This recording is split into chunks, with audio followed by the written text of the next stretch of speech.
"What seats?" asked the stewardess when we boarded the plane. "1A and B," Hannah answered.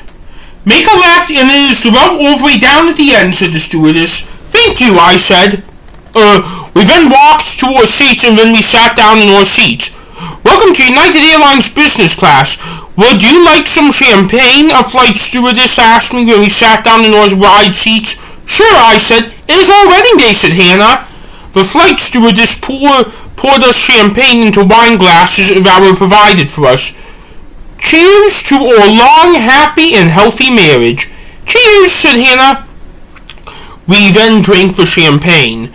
We then spent the next 10 minutes or so browsing the TVs and the flight maps in front of us. Those 10 minutes ended when we were told the doors were shutting and that we were about to push back and we needed to pay attention to the TVs for the safety video, and after that we had freedom again. "Let's hope this flight is going to be romantic," said Hannah. "It is going to be," I said. We snuggled up and looked out the window for takeoff, which was as smooth as smooth can be. And then Hannah and I put on the romantic comedy, and then when the map said we were flying over Tennessee, we were served some roast chicken for our flight. We were flying over the Florida-Georgia line as the movie ended, and we were beginning our descent into Orlando. "So when are we meeting the rest of my family and your family?" I asked as we were beginning to descend into Orlando.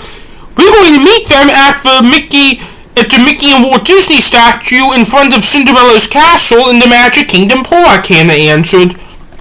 "Did you forget to tell me that they got an extra day in the park than we do?" "Well, you know what honeymoons are for. You probably should have known that." "True." I paused to look out the window and to see how high up we were, and we were still up pretty high, but we were getting lower. "So have you traveled to Europe at all with your dads?" I asked. "No, because I was too busy being a lawyer," answered Hannah. "Wow, ever since I destroyed Robbinsog, you really invested a good deal of time into being a lawyer." "I know. That's because I wanted to get my reputation back after I took out all those people. I will work on that. In case you were wondering why I was able to have a much better career than you and your brothers ever will have, is because I completed law school by the time I was put in the asylum, so I was still qualified to do my job." "I see." Just then the captain began to talk over the intercom. "We have begun our final descent into Orlando. We hope you have a fun time flying with us," said the captain as we were beginning our descent into Orlando. The sun was still out, and Hannah and I were looking out at our window as we watched the ground go closer and closer. "This flight has been so perfect," said Hannah. "Super smooth," I said. "Perfect for a honeymoon. Let's hope our flight to Midway on Southwest is like this too." We then landed, and it was a quick taxi over to the gate, and then when we got off, we then took the jetway into the terminal, and then went to the train to take us to the baggage claim, and then we went to the baggage claim, and then we walked to check in for Disney's Magical Express. "Hello, we are checking in for the bus to the Grand Floridian," said Hannah. "How many?" asked the Disney agent. "2, answered Hannah. "Lane 6, bus departs at 4 loads only." Hannah then wheeled me down to lane 6, and we boarded the bus, and thankfully we were the last people to board before it got full, so we were off to the Grand Floridian right away. When we were watching the video while we were in between the airport and Walt Disney World, Hannah put a bracelet on me. "What is this for?" I asked. "It is our key to get into a room, and our fast passes too, and I already booked the meal plan for us," said Hannah. "Okay."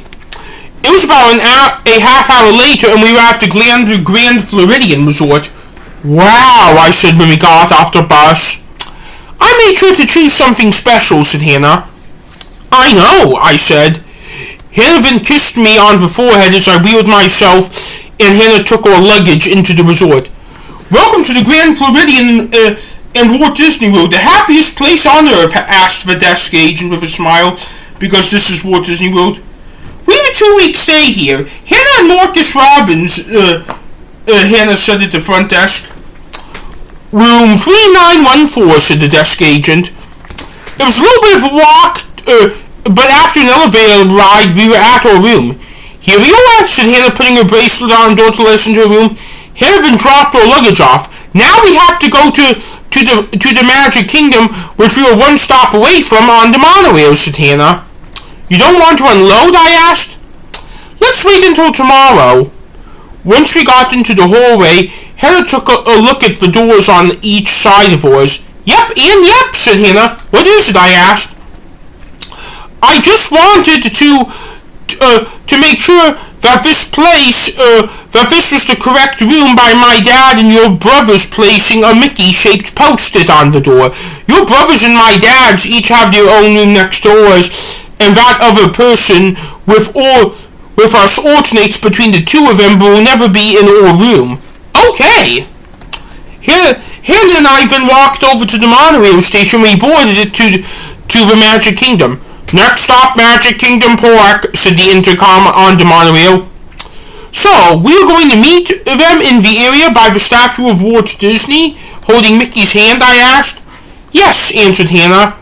We then arrived at the Magic Kingdom station and deboarded, and then we went into the park after bag check. Now, I'd like to have a minute with each of the 5 other people with us, I said. Fine, said Hannah. We then went down Main Street, and sure enough, our families were waiting right where they said they were.